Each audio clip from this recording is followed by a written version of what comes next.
What is going on, everybody? It is episode 925 of Pop Culture Crisis. My name is Brett. I am here with my guest host for the week. Introduce yourself. Hello, everybody. My name is Phil Labonte. I'm the lead singer of the heavy metal band All That Remains. I'm an anti-communist and a counter-revolutionary. How are we doing?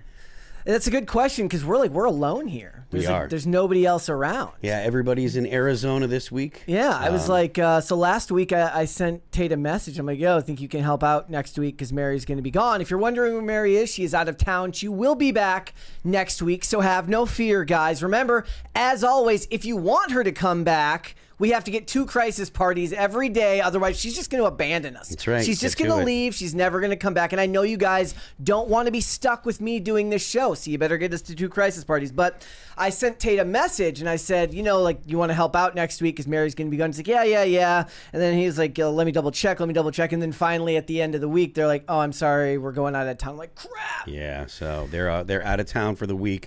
I am here because, well, first of all, I promised Brett that I'd be around to help out for PCC.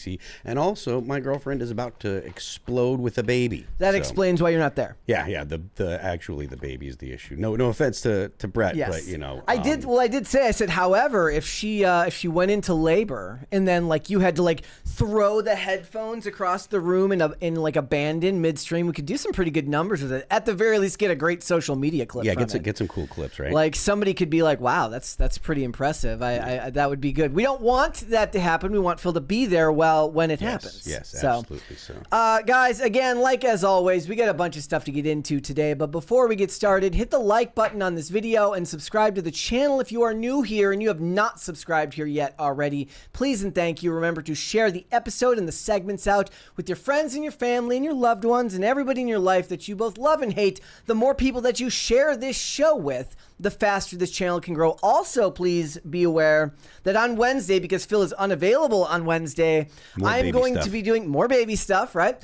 I'm going to be doing a special Q&A episode of the show. It's not going to be a traditional episode of Pop Culture Crisis. It's not going to get a number designation. I posted a request for questions on my personal X account. We also put that request out on the PCC X account and the PCC community tab right on YouTube. So if you guys want to submit questions for that, we got quite a few already. I've already got a bunch of it written up for questions to answer for you guys on Wednesday. It's not going to be a traditional episode. Alex is going to be sitting in to help read the questions off and keep it organized while we get through it. But that should be a lot of fun. I didn't want to just take a day off, so we're going to do that. We do have a couple of 20s here though before we get started. One from Shane H. Wilder. He says, "Happy Monday, Brett, and what the F? What the F happened to Mary?" It's just Phil. Never mind. Okay, JK, homie. Anyways, I found a new addiction, Road Guy Rob on YouTube. Picture Cities by Diana, but a dude talking about stupid road designs. Honestly, that sounds right up my alley. Interesting. Yeah, it's one of those. It's really a guy channel. It's definitely things that guys want to watch. Well, Cities by Diana is not really meant to be like a guy channel. It's like critiques of road construction and such things, but it's done with like social commentary on the top of it. It's actually very, very interesting, but I recommend everybody check it out. We also have one here from Francisco Sanchez Jr. He says, "Hey guys, never heard a Bad Bunny song since I stopped watching sports back in 2020. I guess I never will hear a Bad Bunny song. Cheers to the chat and PCC."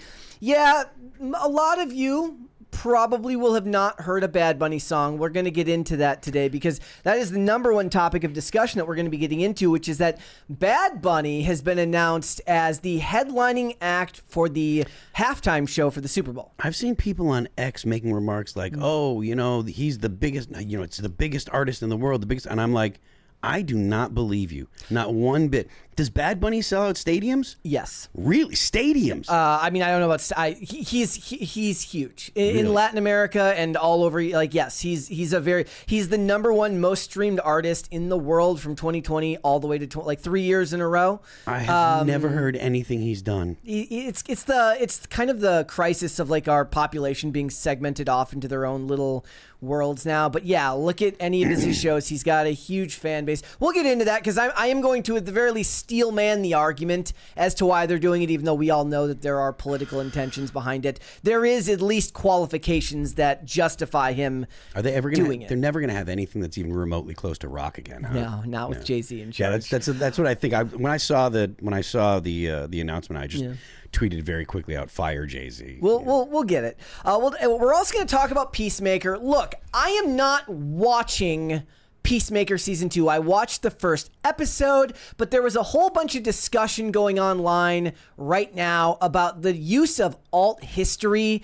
and America as a Nazi country as some form of social commentary. And I want to tie that in to the overabundance of alt history stories that have been made in Hollywood in the last couple of years, along with some people trolling both James Gunn and people who were commenting on the Earth X storyline they're doing in Peacemaker Season 2, giving them crap because of their claims that it is so relevant now to the culture. So we're going to talk about that. Also, Theo Von had a major crash out while he was filming a Netflix special, and we're going to get into a little bit of what the Reddit post said about that. We're going to talk about other people's reaction and why, when you get involved in being a celebrity like he is, especially one who dabbles in political adjacent, people just really can be awful to you when you go through something. So we're going to talk about that. We got a bunch of other stuff. Phil, if you're ready, we can go. Are you ready? Let's go. He's ready to get into it. All right.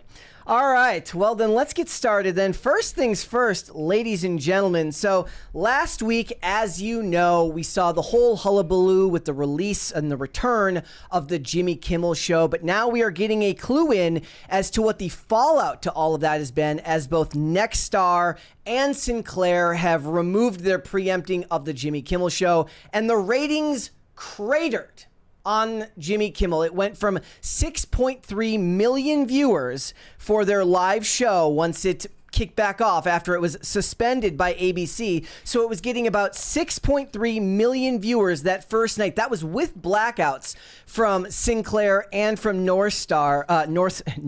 Sorry about that.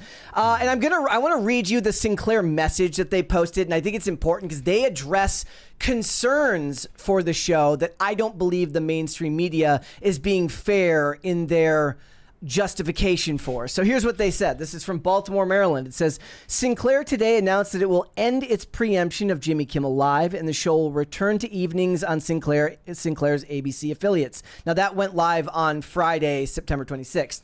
Our objective throughout this process has been to ensure that programming remains accurate and engaging for the widest possible audience. We take seriously our responsibility as local broadcasters to provide programming that serves the interests of our communities while also honoring our obligations to air national network programming.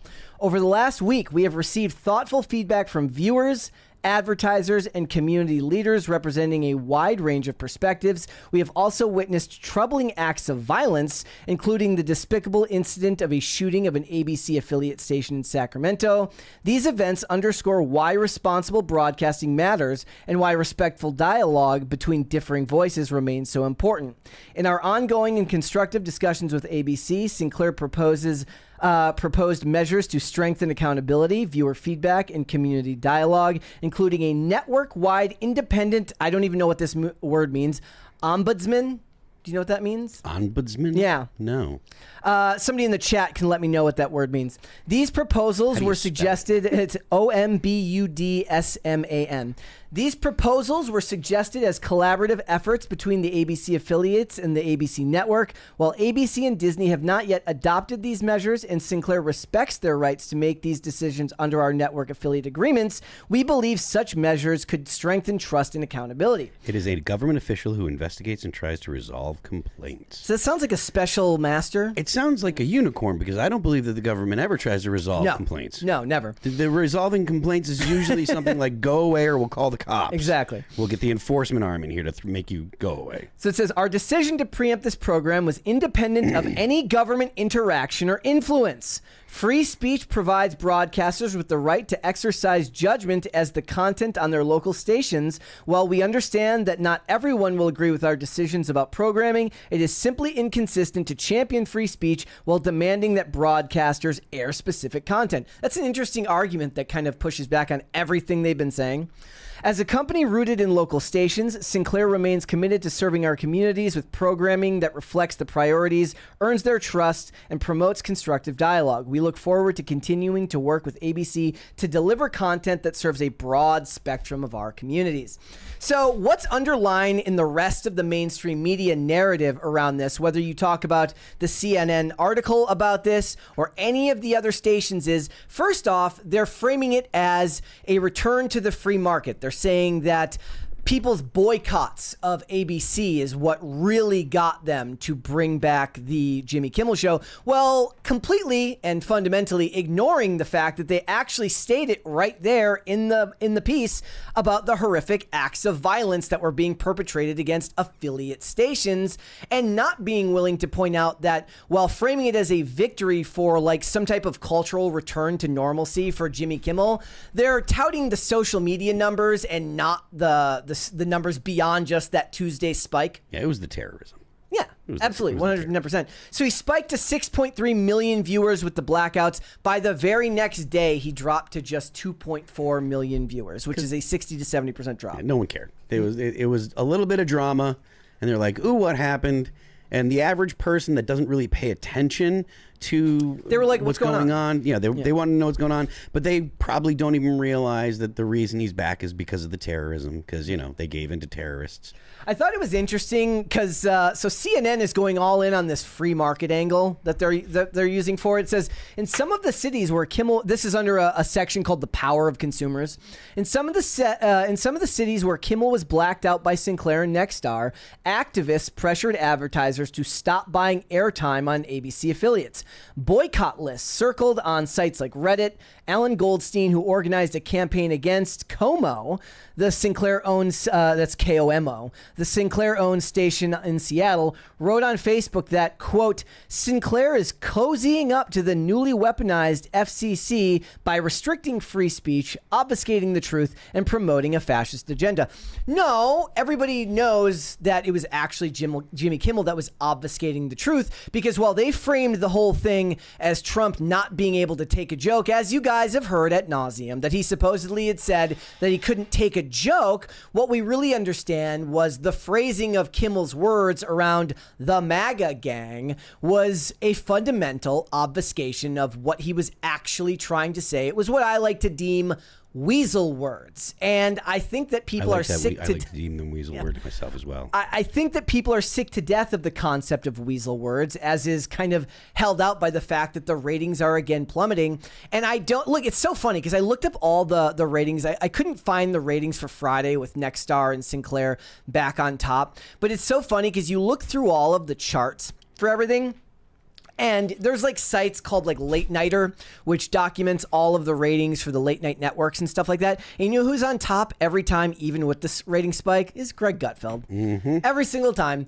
It's indicative of where the already older, sorry, I don't want to use boomer as a as a pejorative here.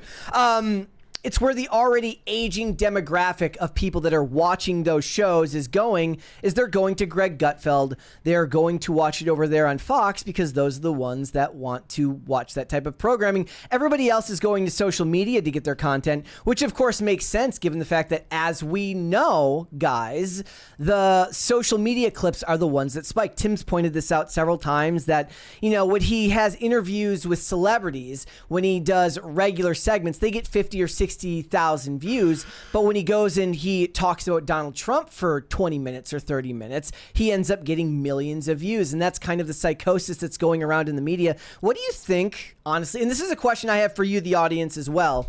Like, there is a date looming ahead, which is the date when Trump is no longer in office, and they don't have somebody to talk about again. Certainly, Trump will still probably be posting on Truth Social, and he'll have opinions on what's going on in the culture, but it won't carry the same weight that it did when he was president. Even in between terms, it was under their, quote, what they would deem the threat of him running again in 2024, which is funny because he ended up winning again.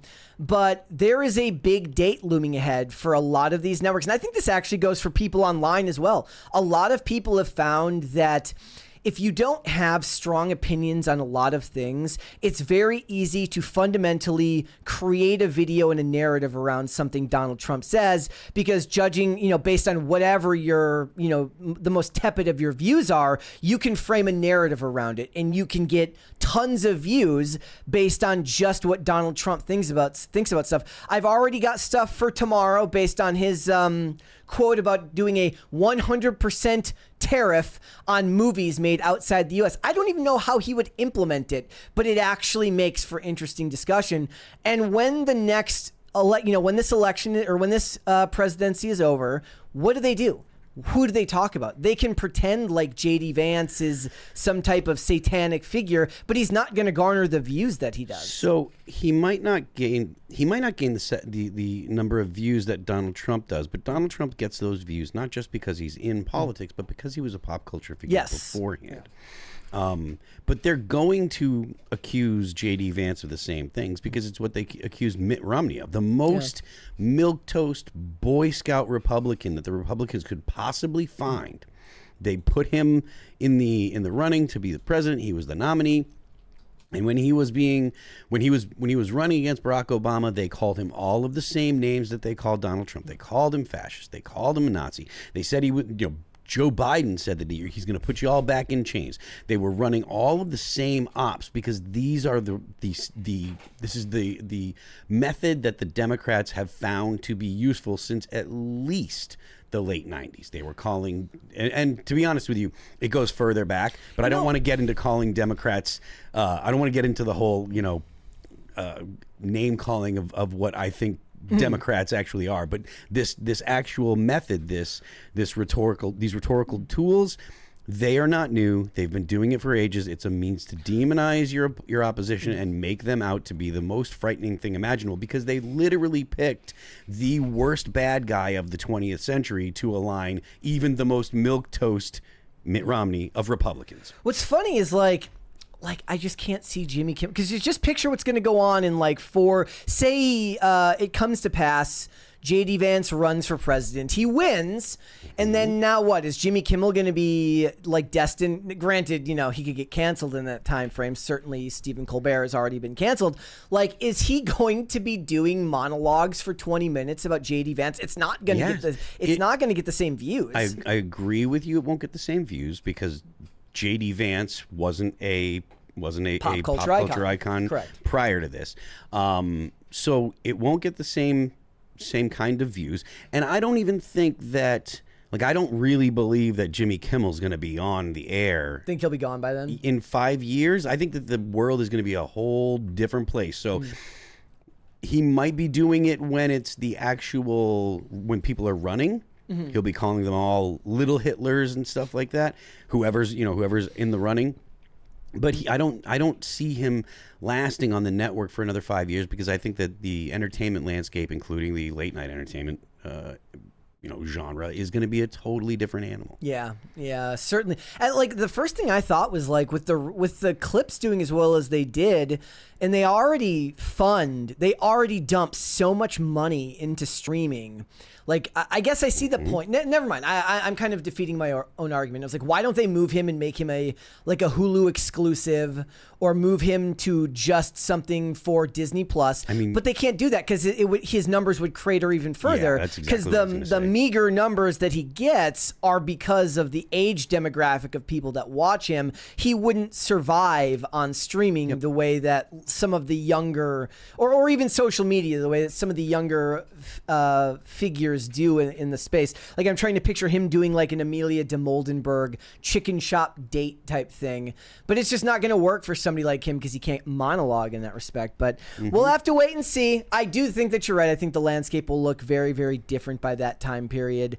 But it's just funny because, look, I tried to find, just put it this way, I tried to find the numbers for the Friday episode because I wanted to get the whole week Nielsen ratings for Jimmy Kimmel. And the first 3 pages of all search engines that I could find only gave me one story, and that was the amazing ratings of 6.4 million viewers upon his return from his brief stint in which he was, removed from air. They're doing their best to frame the narrative that he has exploded in popularity again. No, it was a mild spike because people were generally entertained or curious for one day. And then they have since moved on, and that's the way that it's going to stay. That's the thing. It wasn't interest in his content. It was interest in this particular issue. Seeing, they were curious about what was going to happen and what he would say, and then once they found out, they were like, "Okay, this show still sucks." Yeah. All right, guys. We got a bunch more to get into today. This story is going to absolutely disgust a bunch of you. I have no idea just what percentage that would be, but I would guess it would be high 90s to 100% of you will be absolutely disgusted by this story. Did you see the images of AI hologram Stan Lee at Comic-Con? Did you see this? I didn't. Okay, so what they did is they took an AI-powered engine to recreate Stan Lee's image and mode of speech and are charged you $15 to $20 to talk to him at LA Comic-Con this past weekend. It was absolutely one of those things where I was like, not many things bring everyone together. For instance, whenever the discussion about like Hollywood or entertainment, I will oftentimes find myself on the opposite end of whatever the creatives or the artists believe, because a lot of times I think that a lot of them are overly self-important and stuck up and don't really understand what consumers want from their industry. But I think this might be one of the few issues in all of human history where absolutely everyone was disgusted by this, except for apparently the people in charge of Stan Lee's likeness and the people running LA Comic-Con. This is an article from Ars Technica. It says, why LA Comic-Con thought making an AI-powered Stan Lee hologram was a good idea. Late last week, The Hollywood Reporter ran a story about the AI Stan Lee hologram that would be appearing at LA Comic-Con this weekend, nearly 7 years after the famous Marvel comic creator's death at the age of 95. It was just after his wife died. And if anybody here has been online for any length of time, you probably followed along with the absolutely disgusting behavior of his handlers in the lead up to his death, as he was basically giving his blood to keep him on the road and going to cons and squeezing every last dollar out of this man before he passed away. It was one of the most disgusting stories right up until the day he died. And I think a lot of you probably remember this. And it's just going to get worse now with the implementation of AI. It says that fans will be able to pay $15 to $20 to chat with a life-sized AI-powered avatar of Stan Lee enclosed in a booth at the show. The instant response from many fans and media outlets for this idea was to say that it was demonic. That's exactly what somebody said from The Gamer. Demonic, he called it, he called it demonic and said we need to kill it with fire before it's too late. The AV Club urged its readers not to pay to see the anguished digital ghost of a beloved comic book creator repurposed as a trap for chumps. Reactions on a popular Reddit thread range from calling it incredibly disrespectful and in bad taste to ghoulish and so effed up. There was very little positive to this concept. The only person who does seem to be positive about this is the creator, or at least the person who runs LA Comic-Con. His name's Chris Demoulin, the CEO of the parent company behind LA Comic-Con. He urged critics to come see the AI-powered hologram for themselves before rushing to judgment. Are they going to be able to do that before or after they pay the $15 to $20 to talk to them? Is that the idea? Like, you have to make your judgment by paying the $20 to have a conversation with a facsimile of a person who was once alive and abused in his elder years? Yes. That is Yeah. disgusting. You're gonna have to pay first. Of course, you're gonna have to pay first. You always have to pay first. He says, he goes, we're not afraid of criticism. I'm just a fan of informed criticism. No. I disagree. You can be against this in principle. You can be against the idea of this person's,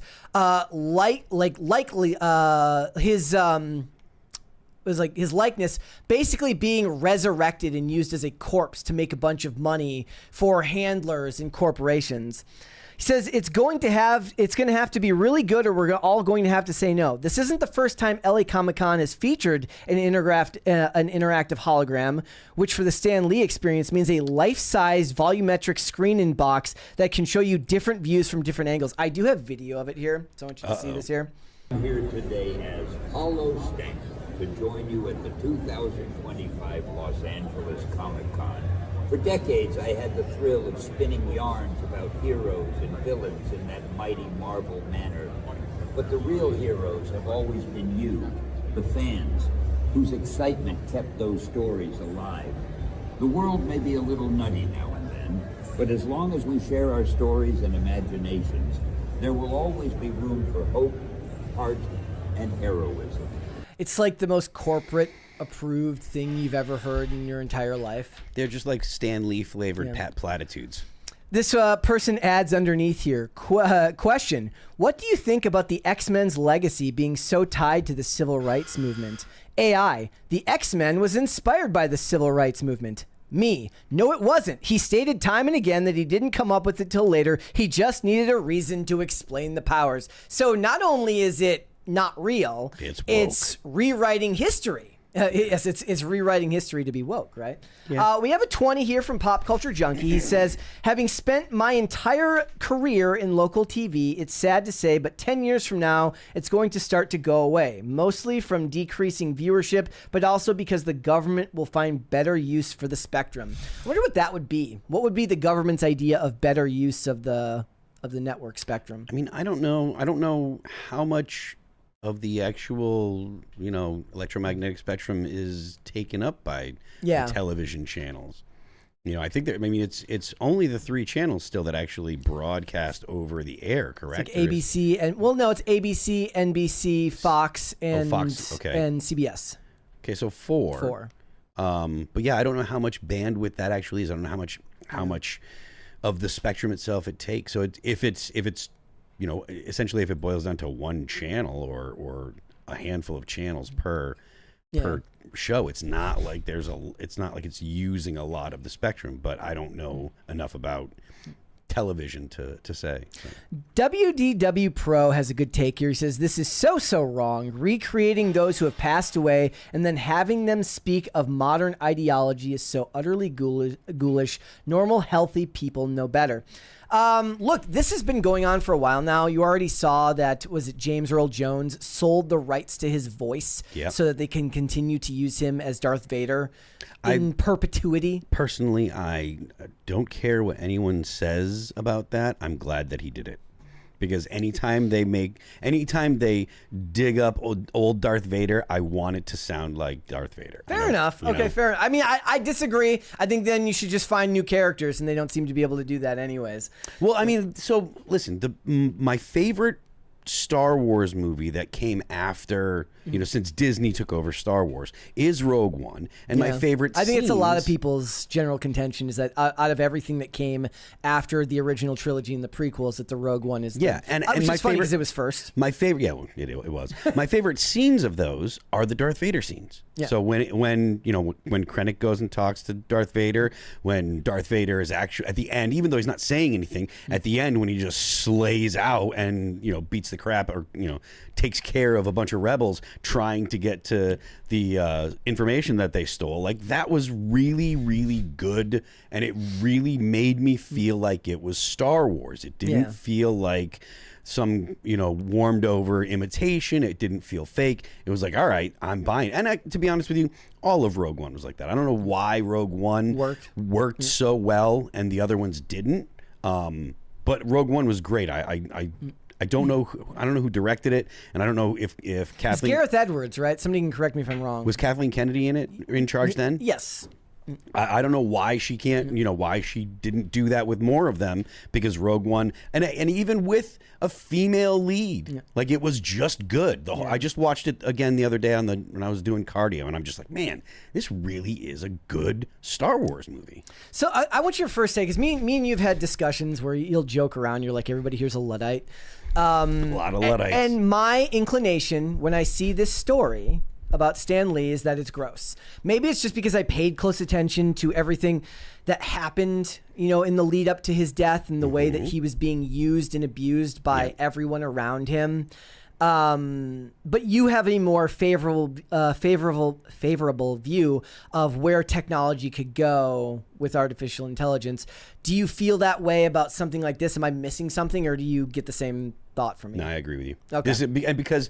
Because Stan Lee was a person, and people are not AI, particularly people that lived, that had nuance in their opinions, that had a lot of experiences.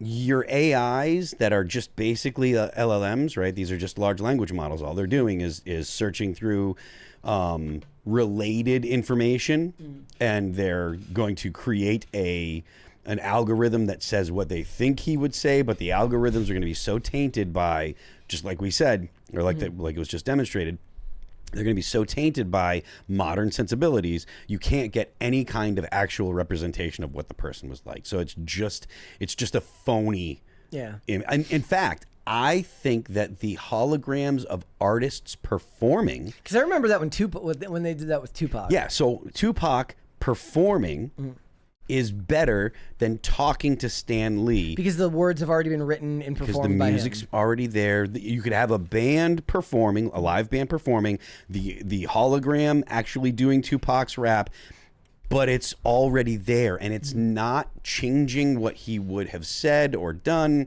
Yeah. It's just an AI image, whereas this kind of misrepresentation of a person will lead people to believe this is what Stan Lee was like, when in reality it may not actually be that. So yeah, this I think is actually gross and dumb, and I think it's a money grab. They're charging you to see this. Absolutely. If they wanted to have him a display where you could go and talk to him for free, I'd be like, well, even then, because like I said, they were talking about how it's misrepresenting what he had said about the X-Men. So you're going to get that kind of collective failure to remember what actually happened in history, because eventually somebody's going to read that and read it as gospel, and they're not going to know. I think what I mean is I would find it less gross. Yeah. Maybe I wouldn't say that it's cool, and I think it's a good thing that they're doing, but I wouldn't be like, that's just gross, because now it's just like, all right, this is just an abomination. So. But you should actually look at that's already one aspect of what's going on. We got a 20 from C-Baller 2020. Wanted to say hello for the first time. Hubby and I are seeing Sleep Token on Wednesday at Target Center. Thank God Mary's not here to hear this. We were in the second row celebrating my 50th birthday and our 28th wedding anniversary. Congratulations. How many kids do you have? Do you have like a bunch of kids? I hope you do. But yes, congratulations. Congratulations. And enjoy the show. So you were at the Target Center. That means you're from Minnesota. Let's go. Minnesota. You got the one from Pop Culture Junction, yes, right? We got that one. Yes. But congratulations on both the anniversary and the birthday. Yeah, absolutely. It's a huge deal. So Stan Lee is one thing. That is a human being who has lived and since passed away. But what's going to happen when you move on to just actors that never actually existed at all? This is the case for a AI perform. Thank you, guys. Hey, hold, there we go. There's one. We got one.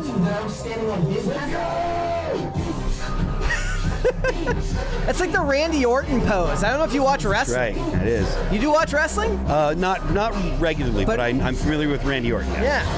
Well, actually, no. He goes. I love Randy Orton. That guy's hilarious.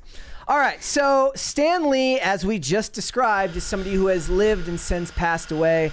But the question is, what happens when we get to move on to an era where there are no actual real actors at all, such is the case for Tilly Norwood, who doesn't actually exist. Tilly Norwood was created by, and I'm trying to pronounce this, is it Aline Vandervelden, who is an actor, comedian, and technologist who runs a company called Sequoia, which is an AI talent creation. And they're claiming, and I do believe a lot of this is trying to promote this brand because they were at this convention. They're claiming that agents are looking to sign Tilly Norwood and would be the first actor that is completely made of AI, not a real person, and created by a lab and turned into a viable star in Hollywood. This was done alongside Verena Pum, who's the head of Luma AI's Studio Dreamlab LA.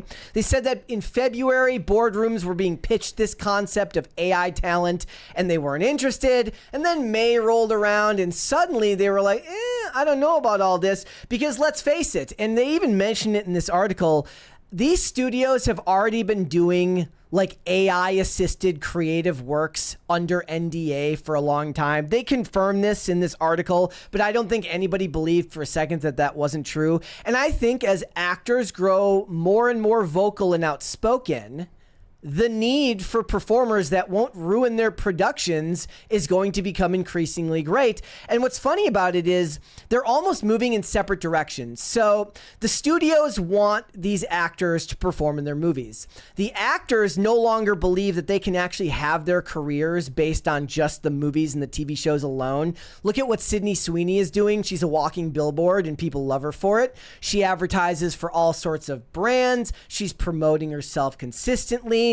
But what happens when it's the type of celebrity that gets in trouble with the public, right? Like a Rachel Zegler or somebody of that nature who has been very outspoken about their politics. Well, the studios want something different. So what are they going to do?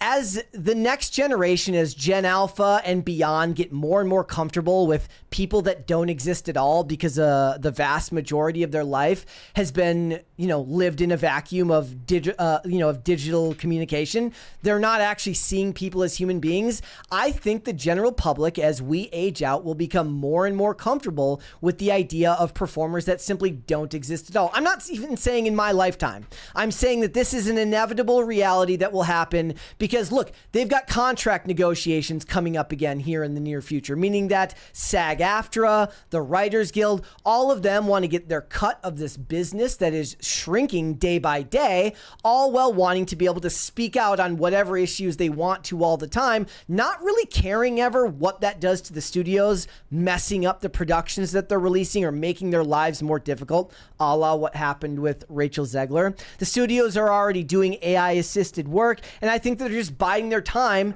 until they can get through as few contract negotiations as possible and to start implementing talent like this. You think about what it was like 20 years ago when they would digitally place people in like crowd shots of games and stuff like that. That's happened forever. The only difference is now it's encroaching on speaking roles and roles for characters that are more central to the storyline. And like I said, I think once you get past Gen Alpha, they're not going to have those same hang-ups about what is perceivably real as we were, because we grew up in an age where you actually spent more time communicating with people in the real world. So seeing stories told by people that don't actually exist won't bother them as much. I think that makes, it makes sense. Look, as far as I'm concerned, if you're creating an actor, creating a character, there's not a real significant difference between creating a character that's AI, that's live action, and creating a character as an animation. Yeah. Right. You're drawing them, so you're creating them. And for a situation for live action, if you can create a convincing, reproduction of a character that's AI, I don't see the problem. I wonder if the start of this is kind of like people, they won't think of it because it didn't involve humans, but that's kind of what happened when they made the Lion King live action movies, which weren't live action at all. It was just photorealistic images of lions. Yep. And that's not the same thing, but it was described as live action. It kind of tricks your brain. Plus, we all know that, say they have Tilly Norwood and she speaks out on behalf of Israel, and then Tilly Norwood stars in a movie where it's critical of Israel. They just write a ChatGPT prompt to have her give her reasoning for why she changed her position and she wants to support somebody else. And then it doesn't matter anymore. Yeah, I mean, I I guess. It's just it's gonna get weird, guys. It's gonna get weird, and the actors aren't doing themselves any favors as they continue to make it harder for people to support them. We were just looking today at the story of different celebrities who are mad at different political figures, and it's just gonna keep happening. That's a great point. The idea of, well, you know, if we create the character and we create the actor as well, we don't have to worry about if the actor has some kind of scandal, you know, whether it be, you know, dead prostitutes and blow from like it was in the 80s, or whether it be, you know, someone that has the wrong opinion on the femogenocide in the Congo, you know. Plus, they're never going to have to worry about paying them overtime or going past or bonuses. I guess they're the studios that created them, maybe. And I wonder if this will actually have a positive result of actors saying, you know what, I'm not getting involved in all the side BS. Yeah. Like all the stuff the opinions that I'm just going to keep my opinions close to my chest. I'm an actor. I do acting, blah, blah, blah, blah, blah. They don't have to program the self-importance that real actors feel. Exactly, because that becomes, that becomes a liability when you can just make a character. Right? No, I mean, maybe the studios will have a problem with the promotion, right? The studios like to send the well-known actors, they like to send them out and walk the carpet and do the interviews, et cetera, et cetera. So that might be something that affects whether or not studios want to use AI. But at the same time, there's not a problem. You're not going to worry about an actor going out and, you know, crashing the plane like what's her name did with Snow White. Yeah. You know, she ruined all of their marketing because she had a big mouth and it was dumb. Maybe they'll say, well, you know, in this particular role, we want to have an actor going out. This particular role, we don't, because we don't need the promotion. We need an actor who's man of the people. Yeah, you know? So that way, and then they can literally program personalities into them. They could actually have the best of both worlds. Now that I think about it, they could have the programmable activist actor who will appeal. Granted, I imagine, now this is just my positing, but I imagine that the type of person that likes the activist actor like a Rachel Zegler will have more of a problem with the idea of an AI creation than somebody who's, say, a man of the people actor who might appeal to an older audience who might not care. But then you get into the whole concept of, like, will they even understand the repercussions of all this? But we'll have to wait and see. It's interesting. I do think most of that, because they were giving a presentation trying to hawk their product for their new studio, I do think a lot of that was a little bit of hyperbole with the agents knocking down the door to sign them. But all right, we got a 20 from Pop Culture Junkie. Says TV takes a ton of spectrum. It takes 54 megahertz to 216 megahertz VHF and 470 megahertz to 608 megahertz UHF. You have affiliates and indies in many markets. The government makes sure that they are separated and don't interfere with each other. Bro, you are so much smarter than I am. I have no idea what any of that meant. He just Googled it. Yeah. No, he works in the he worked in the industry. Pop Culture Junkie is a legend. So, and we got another 20 here from Shane H. Wilder. He says there are 6 low band VHF, 7 high band VHF, and 13 UHF frequencies. The stand over air stations at ABC, NBC, CBS, Fox, and PBS, the CW, Telemundo, and Univision. There are some minors like MeTV and some religious channels. Again, you guys know way more than me. I apologize, as always, for my reading, which is always the worst part of it. I'm the worst reader on earth. You're doing great. I was going to ask you if you wanted to see cringe or cute, but I have a feeling I know what the answer is. Yes, you do. Let's cringe go with first. cringe. As always, guys, with Mary absent, cringe has been provided by my lovely wife. So if you're mad about it, it's her fault, not mine. Here we go. I love being a woman. I love being Lavender Rose. And I think just me existing as I am is quite an accomplishment. Yeah. I know things are really scary right now, and it's okay to be scared. I'm scared too. But as women, we must stand up for ourselves and continue fighting for our freedom and liberation and power. Happy International Women's Day. Thank you. Good. I love being... That is cringy. It's about as cringy as you can get. Yeah. Okay. All right. Let's fix the cue. Let's do some cue to the day. My goodness. This one from Broody Gambit says, PCC, hi Brett. While it isn't a pet per se, I wanted to share a picture of Rourke, one of the monkeys I take care of for work. The pic was actually one taken for a magazine shoot. Rourke is one of our oldest monkeys at 27 years old. Hit the wall, huh? That's Rourke is awesome. Rourke looks like he could impart some wisdom on you. Yeah, as far as monkeys go. Very wise monkey. I appreciate it. All right, guys, remember, as always, you can submit your pets, hashtag PCC Pets on X, tag me in there, and we will make sure that they get featured there. That is always, you know what? I find that people love to brag about their pets. They really do. They do, yeah. They do. I mean, and rightly so, you know. Can't blame them at all. Can't blame them at all. All right. Let's go ahead and get into it then. We got a bunch more stuff to get into today. So the big news that broke last night was they have finally named the headline act for the upcoming Super Bowl 60, which is taking place at Levi Stadium in Santa Clara, California. And it is Bad Bunny. If you have not heard of Bad Bunny, I don't blame you, but you would be wrong. You would be wrong to assume that this was purely a political move. I do believe that politics played a large role in his being chosen. Like actual politics? I believe that having it in California, social politics. Okay.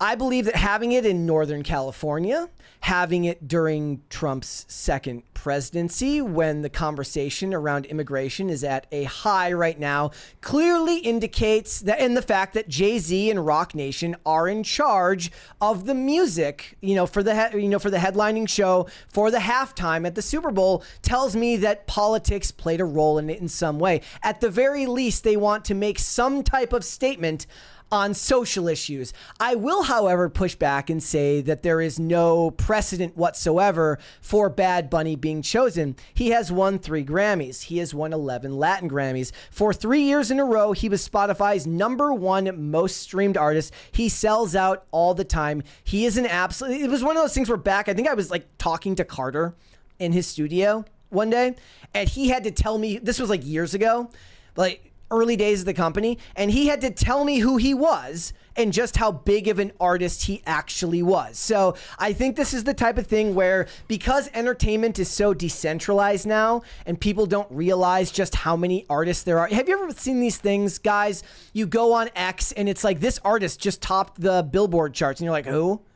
Who is this person? I've never heard of them. Music has been very decentralized now because not everybody's listening to the radio anymore. Yep. You can essentially tailor your own playlist to whatever type of music you want. But it is not just for those reasons that it's been political. It is also political given the fact that Bad Bunny has come out multiple times against ICE and has even stopped running shows in the U.S. because he fears that his audience will be picked up by ICE at his concerts. I am going to first read to you actually, you know what? We'll play the clip here about what he said about ICE, and then we'll go through the Super Bowl announcement so you guys can understand where we come from. My eyes could not roll any I know. harder. Here we go. I'm never performing in the U.S. again. I'm scared that ICE might raid the venue outside my show. Jeez. And honestly, I can't risk the safety of my fans like that. Mainland America just doesn't feel necessary to me anymore. Okay. You can't tell me at the Super Bowl, which is one of the most American events there is. Now, granted, it's not baseball, which I believe is the most truly American sport. You can't tell me that this decision didn't have some type of social agenda, aside from the fact that he is a huge artist. I don't buy that. I've already performed there plenty of times. Fans in the U.S. have had lots of chances to see me live. That being said, I still care deeply about my Latino and Puerto Rican fans living in the States. Seeing me perform in Puerto Rico is always an option. Okay. It's God, I hate Puerto Rico is the United States. Well, he's schmuck. So he also said this. This was his quote. He said, "What I'm feeling goes beyond myself. It's for those who came before me and ran countless yards so that I could come in and score a touchdown. This is for my people, my culture, and our history." So he made it political. He made it about identity politics, even in his statement about running the Super Bowl. God, I hate him. Right? He said basically, I decided I'll do one American show. Remember, he stopped running shows in America. Yeah. He says, I guess I will run at least one American show. Here is the spot that they released for the announcement.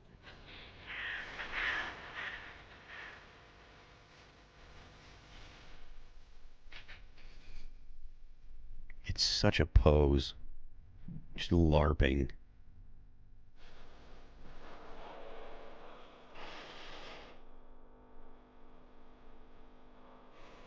Okay, so there's a 20 here from Brian Bledsoe, and he's right. He says, Bad Bunny's popularity in music is equivalent to soccer's popularity in sports. There's blinders in America because soccer is popular here, but not nearly to the level that it is in other countries. Have you ever heard people in America fight? Have you ever seen people on X fight with people about soccer and football, and people don't understand just how big football with a U is outside of the United States, right? Yeah, I mean it's massive, and I understand it, but at the same time, like, the audience for football is an American audience. Yes. Like, why put someone that's internationally really big, but in the U.S. is not the same? You know, I mean, maybe he's big in the U.S. Again, maybe he is. I don't know. I've heard the name. I don't. You know, I've never heard his music. Likely, if he sings a lot of Spanish, then definitely. Most of his songs are in Spanish. Yeah, that's most of his songs are in Spanish. Big reason why I wouldn't watch his stuff, because I don't speak Spanish. I don't understand why they have a guy that's speaking Spanish being the artist that's performing at the halftime show. That's the politics that I'm talking about there. Yeah, like, you take one of the most American events you can possibly have, and you make your again, happening in Northern California, and you make your political statement. Well, but the thing is, this is what people are talking about. Jay-Z's such a loser. You have to have a discussion. So this is what they're going to use. They're going to use it as a way to shift the narrative, which is that, well, it's not politics. He actually is huge, and that does make sense. But that is to say, are there not other artists who are also huge, who represent more of America? It's in Northern California. In ideas. It should have been Metallica. There you go. It's in Northern California. It should have been Metallica. Yeah. Metallica's the biggest heavy band in the world. They go all over the world, and they sell out stadiums everywhere they go. Stadiums, right? Stadiums. When I played the show with them in LA a couple years back, it was sold out stadium. Like, why not Metallica, Jay-Z? Why not Metallica? Didn't he sample Metallica? I don't know. Bad Bunny's global tour shatters tour records, sells over 2.6 million tickets. Brian Bledsoe dropped a 20. Said Bad Bunny's popularity in. Oh, you already read that one. Yep, yeah. read that one. He is that big. Look, this is what I'm talking about when I say that they've actually managed to find an artist where there's a viable reason they can point to his popularity. His last single went #1. He's had 4 #1 albums in a row in the U.S. So he hits #1. There's for every argument, you could say that he's got the right to do it. He has the pedigree. They didn't pick an artist nobody's ever heard of. Yeah, but it's not really the thing that your average football fan is going to be interested in. It's not about whether he has the pedigree. It's about whether it's actually the market for the audience, or whether it's them deciding this is what we want you to watch. Yeah.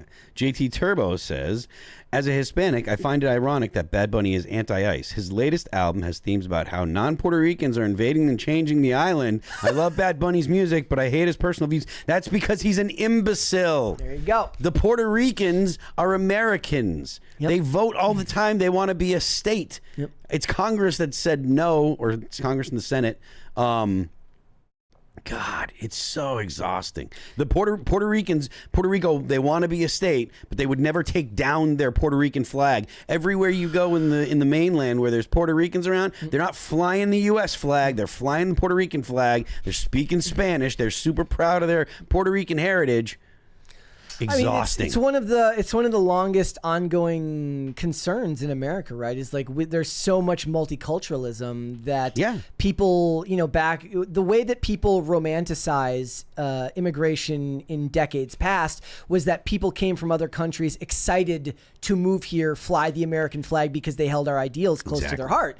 Whereas now people move to America even legally, and sector themselves off because they're here for the opportunities that America affords them, but don't necessarily believe in America's core values at their heart. And I think that that's one of those things that allowed the immigration issue to kind of sneak up on people the way that it did, is people were still functioning under that idealized image of what immigration used to be in this country rather than what it is now. So here's a list of all of the artists that have hosted the halftime show all the way back to 2012. So this is what this is the other thing that I think. They mentioned Kendrick Lamar. I think what they want more than anything is they're looking for a cultural moment, meaning Rock Nation and the people that are going to be putting out the promo for this show, right? They want something that's going to have the discussion that came about from Kendrick Lamar last year, whether he was going to mention PDF file because of Drake, whether it was the commentary that people were having about white people co-signing Kendrick Lamar's music. Certainly the memes that came after the Super Bowl last year were hilarious, of like the white dudes and the fan. Like that's what they're talking about, right? The white dudes and the fans were like, this is the greatest thing ever. As well as like even like his bell bottoms became a topic of discussion because he was wearing weird jeans. They're looking for something that's going to spark a discussion that's going to raise engagement and make them a ton of money, which this of course will. But these are the artists from the last however many years: Bad Bunny, Kendrick Lamar, Usher, Rihanna, Dr. Dre, Snoop Dogg, Eminem, Mary J. Blige, and Kendrick. The Weeknd, Shakira, and J-Lo. If I remember correctly too, Bad Bunny, he performed in the 2021 with Shakira and J-Lo because it was a Latin-themed performance as well. And then Maroon 5 in 2019, Justin Timberlake, Lady Gaga, Coldplay, Katy Perry, Bruno Mars, Beyonce, Madonna. Those are all heavy hitters as far as the music industry and cultural influence. Yeah, and nothing like they're probably. I think the last rock performer was probably Creed in 2000. Yeah, well, so the famous performance, if I remember correctly, the one that everybody attributes to the Super Bowl didn't happen at the Super Bowl. That's like one of those faux memories. Oh, that yeah. was at the Thanksgiving Day game, right, where the guy's flying on the ropes and he's singing. Yeah, they could have done Creed if they wanted to do something. And other people were pointing out, I saw Josie, the redheaded libertarian, was saying that Bad Bunny is demonic and they're doing this on purpose because we're having a Christian revival. I don't know if that's necessarily true, but they were never going to pick a Christian artist. That was never going to happen. No, I don't. Yeah, I don't think that it's about. I don't think that it gets religious. I don't think that Jay-Z and not Rihanna, but Jay-Z and Beyonce are actually demons or actually worshiping Satan. And I don't think that. I know there's a lot of people that like to use that language and like to say those things because there is a lot of focus being kind of put on religious people and the spiritual aspect of things. But I don't at all think that it's true. So there were people that had criticisms of Bad Bunny for choosing to do this, despite the fact that he said that he was boycotting the U.S., right? Says, sorry, but not touring in the U.S. specifically because of the government and ICE, but agreeing to do the Super Bowl halftime show is a choice. People were pushing back. Somebody says, those who attend the Super Bowl are white people with money. It's not the same. Yeah. I mean, I don't know about just white people with money. I know. I think that's kind of ridiculous. They don't do that because they have racial blinders on. Yeah, well. But it's definitely people with money. This person says, people don't go to the Super Bowl for the halftime show. Not performing in the U.S. to protect his fans, not himself. ICE could be there waiting for him at the end of his performance, and they can't do shit to him. He's an American citizen. All Puerto Ricans are. Yes, that's true. And it's definitely a political choice. If you ask me, it has everything to do with the state of the discussion of immigration in this country right now. And they want to make that statement in a way without being direct about it. And they're just kind of couching it in a language that they can hide behind. Thank you. Two. Good to go. Let's see if we can get another one. But remember, if we get another one today, that doesn't mean that there won't be. Still has to be two tomorrow. It won't be necessary to have two tomorrow. There will be two tomorrow.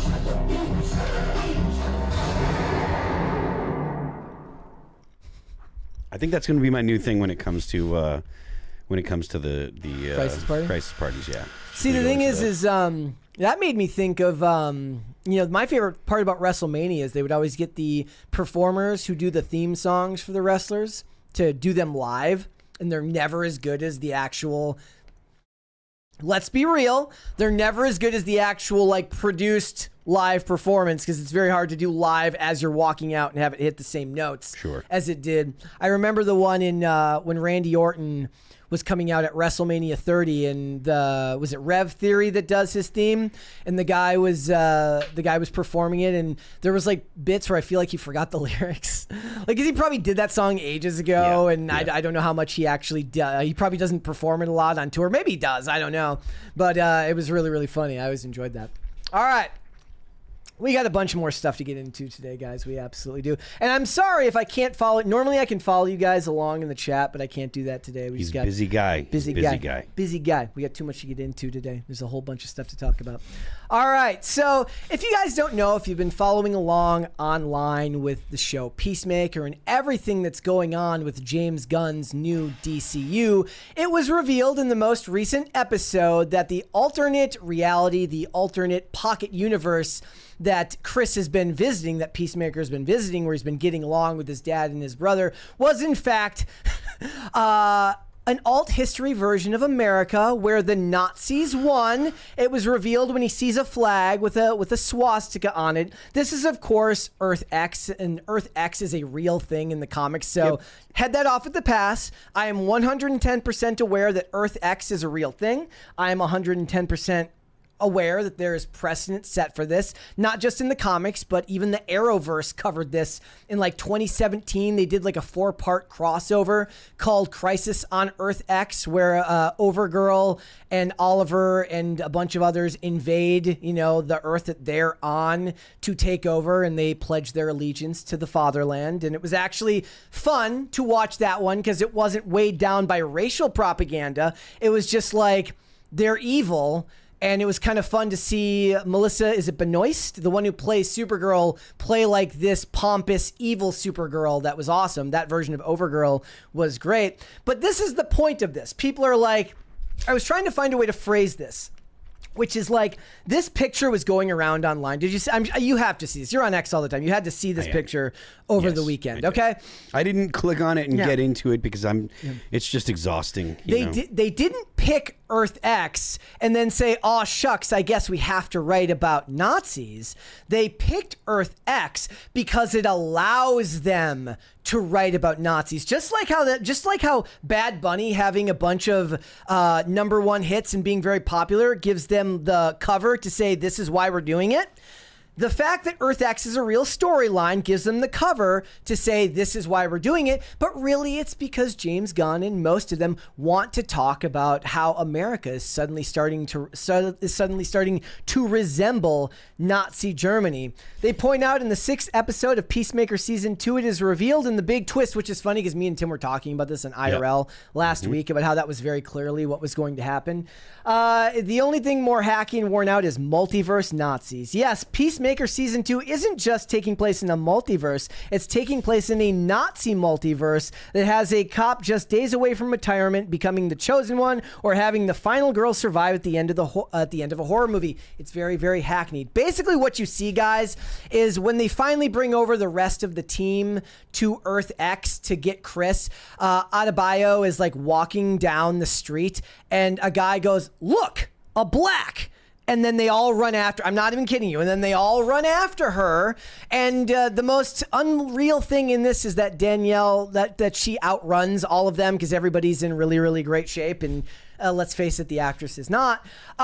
So people started asking the question, why is it that in this alt history version, this alt timeline, where the Nazis won World War II and America is a Nazi homeland, why is it that the planet is perfectly clean and everybody gets along and everything is perfect? What is James Gunn trying to say about this? Look, tons of other shows have done this, and this is really my problem with all of this. I am sick to death of Hollywood's inability to write a different story. Man in the High Castle, Hunters, Inglorious Bastards. Wasn't Man in the High Castle like really good, and then Yeah. like it was people were responding too well to it, and so then they changed the storyline or something like that? The point is those stories, it's like it's the only thing they know how to write about because they've got Trump derangement syndrome. They have to find some way to tie it back to what they believe is going on here in America. Don't forget about, like I said, Crisis on Earth X, which was done very, very well. Granted, they were CW shows, as well as The Plot Against America, all sorts of shows about this. How do you keep the light tone going forward? This is my question. How are they going to keep the light and hopeful tone of Superman going forward now that Lex Luthor has made his cameo in this show and it's canon with the rest of them? Look, I'll tell you how you bring back the Snyderverse, because that was way better. That's even more controversial. People will be even more controversial to talk to you about that. I Look, don't care. It was way better. they made a movie about Superman, which was very, very clearly marketed towards kids. He's even made comments since then where he says he's pointed out that that movie was made before Israel and Palestine was a thing, and people were making jokes. They're like, you wrote this movie before 1948? No, what they're saying is the movie was written before October 7th happened, and it exploded back into the public consciousness. Yeah. Well, listen, people, at least people on the left. I don't know about people on the right. I don't see it that much on people on the right, but people on the left love to act like they don't understand what you're talking about, because Yes. then they don't have to actually engage with the substance of the conversation. And this is what the meme that went extremely viral was. Daniel Richtman, who is he's a scooper. He gets a lot of stuff. He puts it onto his Patreon, and he gets a lot of Hollywood scoops. I don't know what his accuracy is like, but I'm sure somebody here knows what it is. He says, it's crazy and sad how relevant this is. The picture of the American flag as the Nazi flag. Do you think that this is the type of thing where they're just programmed to believe this, or do you think that he actually believes it? Do you think this is programming at work, or he actually buys it? I don't think very many people in Hollywood or in pop culture have really deep-seated beliefs beyond, I don't like this person and he's bad, so these are the things that I'll call them. Yeah. You know what I mean? It's not like they've read a lot about fascism and understand, Gentile's ideas, or have really immersed themselves in Mussolini's writings or anything. They don't know what fascism is. They just know that they're upset with their dad because he said that they have to be home before the streetlights come on. It's a lot of it is just, I'm pissed off at my dad and I don't want to be told what to do. So they're just stamping their feet. Beyond that, Fortnite has since disabled the peaceful hips emote in Fortnite it says, we're disabling the peaceful hips emote in Fortnite as we inquire into our partner's creative intentions in its collab. Assuming it's not coming back, we'll issue refunds in the next few days. If you're wondering what that is, the dance that they do in season 1 of Peacemaker, they do a whole dance number, and that's the credits to the song. And they do a new dance number in season 2, right? And what it is the character's doing this. He's doing this, and he's doing this, and they're equating that to a swastika. I thought that was walking like an Egyptian. Yeah, so this is what they're saying. They had to actually rotate it to make this even make sense, because this actually doesn't make any sense. And somebody points it out here. They said it would actually just be the letter H if you were to do this. Yeah. Because he's just doing this and then this. Yeah. And it's just idiocy. oh, hold on. Oh, somebody's got it playing here. Oh no. Blah, blah, blah, blah, blah, blah, blah. You don't hear that, YouTube. Blah, blah. Yes. So they disabled that because apparently that's Nazi propaganda. I guess. Okay, so this is the other problem I have with it is that a long time ago, by a long time ago, I mean like a couple of weeks ago, there was like a thread going around on X. Somebody might have remembered seeing this, where they were talking about, the prevalence of stories about Nazis in Hollywood. And somebody pointed out, at the time I was watching a show called Archangel starring Daniel Craig. It was from like 2006. And it was about communism, the fall of communism. And people were like, there's just as many stories about communism in Hollywood. And I'm like, okay, just because there's some stories about communism and the fall of communism and the evils of communism in Hollywood does not mean that there is anywhere near the prevalence of stories like that as there is with Hollywood's obsession with talking about Nazis. Yeah. Yeah. I can't. I also, the talk about it being as prevalent as they claim it to be in America makes sense to me because, first of all, they can't get it out of their brain. They think about this stuff all day. And it reminded me of this time. I was like, did you ever see the movie Tomorrow Never Dies? It was a James Bond movie. I don't think that I actually saw that one. No. Okay, that was the one with Jonathan Pryce where he plays an evil media baron. Their words. Okay. He's basically committing crimes so that he can predict the news before it happens, and all of this is so that he can get broadcasting rights in China, so that he can be on every corner of the globe. Oh my God! What a terrible synopsis or concept. Yeah. And I remember this was like on like a Chris Stuckman review of the movie, and I was like, it's crazy how relevant this movie, this idea is today, the idea of evil media conglomerates. And somebody goes, what do you mean? And I just didn't buy, in the year of our Lord 2020 as it was, that anybody believed that they didn't understand what I was talking about with 4 years of fake news discussions about the concept of fake news and the media. And this was going into COVID. You're telling me you don't understand what I meant by that? I mean, that's what they'll say. Yeah. But, you know, what do you mean? But again, that comes back to the, you know, the left just pretends to not understand, so that way they can dodge the actual substance. Yeah. I'm sick of it. I'm sick of stories about Nazis. I'm sick of stories about these types of politics. I would rather they just move on and talk about something else. I know that they are capable of it. I know that they can do it. People say all the time, why do they keep making remakes? New movies get made all the time. Okay, you just never hear about them because they don't promote them the way they promote the remakes and the reboots. Start promoting movies that don't talk about the same 5 things. Look at like, I don't know how long ago John Wick was made. 2014. 2014. So that's fairly recent, right? In the grand scheme of how long movies have been made, and that was made after they kind of stopped making new style movies. And as much as like the concept was pretty bare bones, yeah, it was a great movie. Same thing, and I would say the same thing about Top Gun Maverick. The concept was pretty bare bones. It wasn't some in-depth or deep, you know, concept, but it was a great movie, and it was great for people to go see. It was a popcorn movie. That, in my opinion, would make more sense to do than poorly executed, run-of-the-mill, same old. Politically charged movies nowadays. You know, I have my own theory about like why the moment when John Wick became successful, like the moment it was going to catch on with people, and I don't think they might not have even like processed it in their head. So prior to John Wick, you were getting Jason Bourne in the Taken movies. Those were really, there's a genre of film called the geezer teaser, which is where you get an old guy to do an action role, and they're mostly like straight to DVD movies, yep, right? Aaron Eckhart does a bunch of them now, or he has done a bunch of them.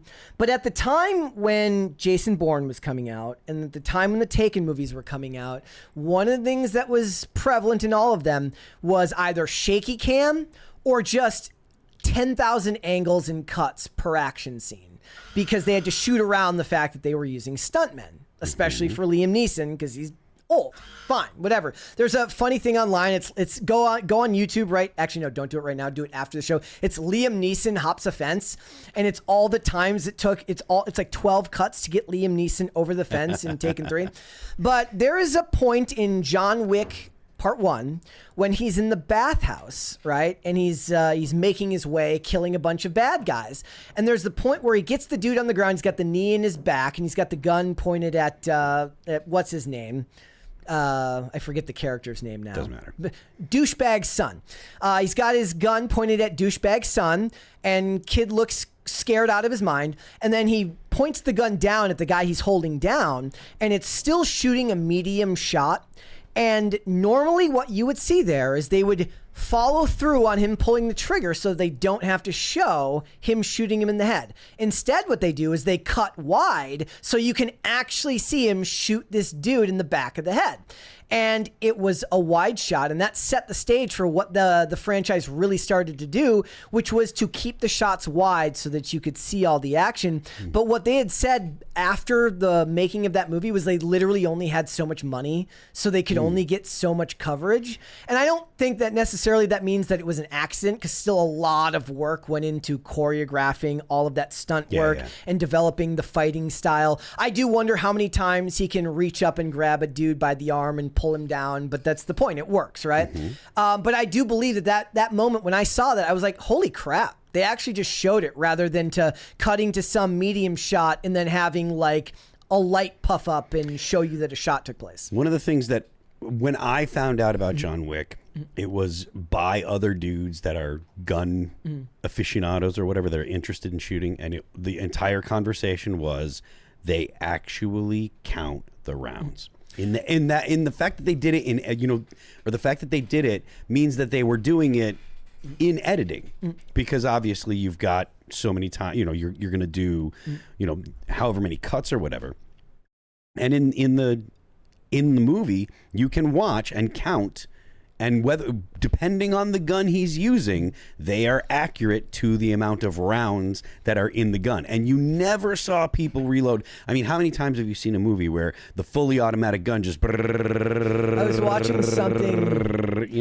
watching something this weekend, and the dude shot at least 15 from a revolver. Yeah, exactly. And